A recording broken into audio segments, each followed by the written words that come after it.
Oh, andito ka pa? Sabi ko sa'yo kanina, lumabas ka na. Excuse me sir, ano po ang ordering nyo? Makikiupo lang muna. May hinaantay kasi ako dito eh. Sir, kung may naantay kayo, pwede nyo naman siyang antayin sa labas na lang.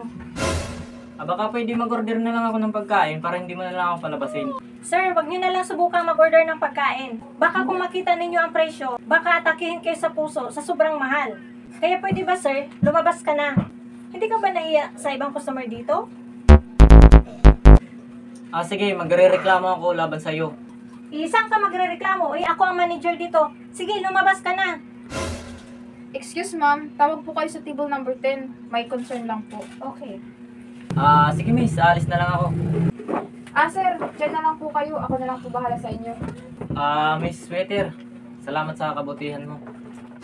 Kyle, bakit andito pa yung taga-squatter na yan? Ma'am, mayroon daw siyang taong inaantay. Sir, di ba sabi ko sa inyo kanina, umalis na kayo? So, kung ayaw mo talagang umalis, mag-order na nga lang kayo. Sige, order muna ng isang kanin at saka isang ulam. At pahingi na rin ng tubig.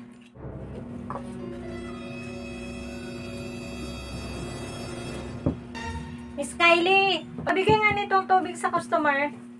Excuse me sir, ito na po yung tubig niyo. Sir, kung po ito nilagyan niyo din po yung tubig. Kasi nakita ko po yung manager, nilagyan ko ng asin yung tubig niyo. Sige po sir. Sige, thank you. Excuse me sir, parang hindi nyo po yata ininom ang tubig. Pero ganun pa man, ito yung bill nyo sir, 750 pesos sa isang kanin at ulam. Madam, nagkamali yata kayo ng bill. Miss Kylie, halika nga. Miss Kylie, ito yung bill ni sir, 750 pesos. Madam, nagkamali yata kayo ng bill. Ngayon, sigurado na talaga ako na wala kang pambayad. Tatawag na talaga ako ng pulis.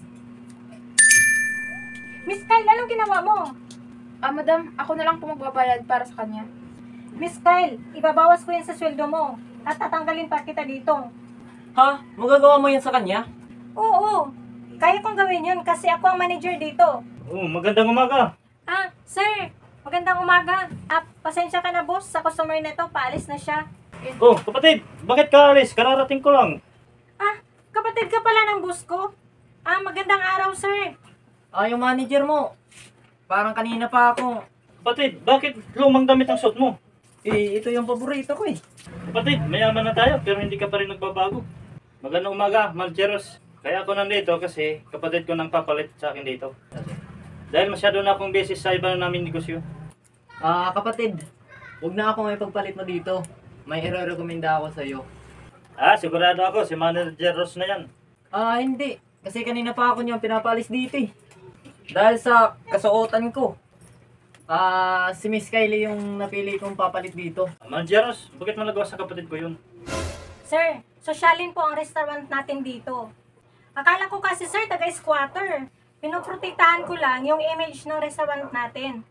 Kung ganon, inuusigahan mo ang mga tao dito. Base lang sa kanilang itsura. Kung ganon, hindi ka karapat dapat sa restaurant ko. Ikaw ang umalis dito.